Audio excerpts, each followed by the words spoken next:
Hi friends, என்ன மாதிரி house ஒய்ஃபாக இருக்கிற என்னுடைய ஃப்ரெண்ட்ஸுக்கு தான் இந்த வீடியோ. வீட்டில் எல்லா வேலையும் செஞ்சுட்டு உடனே என்ன பண்ணுவோம், அடுத்த வேலை ஏதாச்சும் இருக்கான்னு தேடுவோம். இல்லை அப்படின்னா சாப்பிட்டுட்டு தூங்க செய்வோம். 2 தான். ஆனால் நம்ம படிச்சிருப்போம், நிறையா தான் படிச்சிருப்போம். கவர்மெண்ட் ஜாப் படிக்கலாங்கிற எண்ணம்லாம் நமக்கு நிறைய இருக்கும். ஏதாவது ஒன்று படிக்கலாம், கண்டிப்பாக படிக்கணும், காலையில் நாளைக்கு எந்திரிக்கிறோம், எந்திரிச்சு சீக்கிரம் வேலையெல்லாம் முடிக்கிறோம், படிக்கிறோம் அப்படிங்கிற எண்ணம் தான் வரும் ஃபஸ்ட்டு. ஆனால் எல்லா வேலையும் செஞ்சதும் எங்கேருந்து தான் ஒருத்தர் வருவாங்களோ தெரியாது. அவங்க தான் நம்மளுடைய முதல் எதிரி. நமக்கு நல்லா தெரியும், நமக்கு வெளியெல்லாம் எங்கேயும் எதிரி கிடையாது, நம்மக்கிட்டேயே தான் இருக்காங்க அவங்க.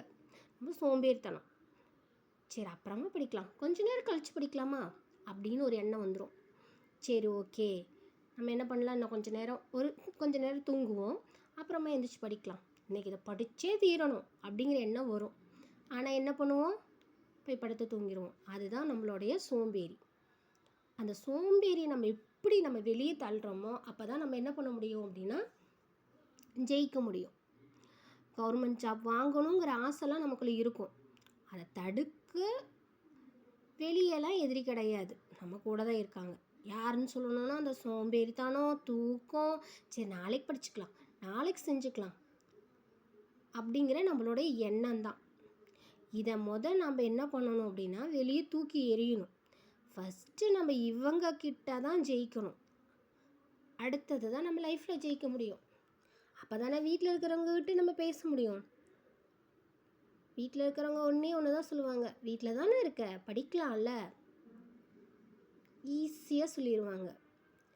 ஆனால் அதை படிக்கணும்னு நமக்கு ஆசை இருக்கும், எல்லாத்துக்குள்ளேயும் இருக்கும். நம்மளும் படிக்கணும், நல்லா வேலைக்கு போகணும் அப்படிங்கிற எண்ணம்லாம் நமக்குள்ளே நிறைய இருக்குது. ஆனால் அதை நம்ம வெளிப்படுத்த முடியலை, நமக்கான சப்போர்ட் கிடைக்கல. நம்ம எதிர்பார்க்குறதும் 2 விஷயம், நம்மளை பாராட்டணும், அடுத்தது நம்மளை ஒருத்தர் மோட்டிவேட் பண்ணணும். இந்த 2மே மற்றவங்ககிட்ட நமக்கு கிடைக்காது. இந்த 2ம் நமக்கு நாமளே தான் கொடுத்துக்கணும். செல்ஃப் மோட்டிவேஷன் போதும், நாம் அழகாக இருக்கணும், நமக்கு தெரிஞ்சால் போதும், மற்றவங்களுக்கு தெரியணுங்கிற அவசியம் இல்லைல்ல. அதே மாதிரி நம்ம படிப்போம், நமக்கு அறிவு இருக்குது அப்படிங்கிறது நமக்கு தெரிஞ்சால் போதும். அப்போ நம்மளால் முடியும், படிக்க முடியும். நாம் தான் நம்மளை ஏமாற்றிட்டுருக்கோம், என்னால் இது செய்ய முடியாது அப்படின்னு. பெண்கள் நினச்சா எதையுமே சாதிக்கலாம். நம்மளே நிறைய விஷயத்தில் அதை செஞ்சுருப்போம், ஆனால் நமக்கு அது தெரியாது. ஏதோ ஒரு சேலஞ்சிங்காக யூடியூப்பில் ஒன்று பார்ப்போம், பார்த்துட்டு இதை செய்யணும் அப்படின்னு நினைப்போம், அந்த அக்யூரேட்டாக செய்வோம்.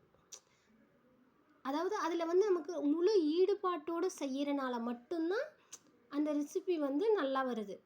இதே நம்ம ஆர்வம் இல்லாமல் செஞ்சு பார்த்தோம்னா அதில் அதுக்கான டேஸ்ட்டு கிடைக்காது.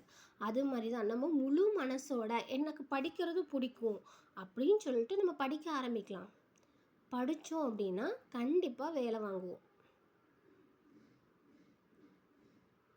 உங்கள் ஃப்ரெண்டை என்னை ஏற்றுக்குவீங்களா, சேர்ந்து படிக்கலாம் வாங்க, நான் ரெடி ஆகிட்டேன், 2026-27 கவர்மெண்ட் ஜாப் வாங்கணும்னு. நீங்கள் வரீங்களா, சேர்ந்து படிக்கலாம்?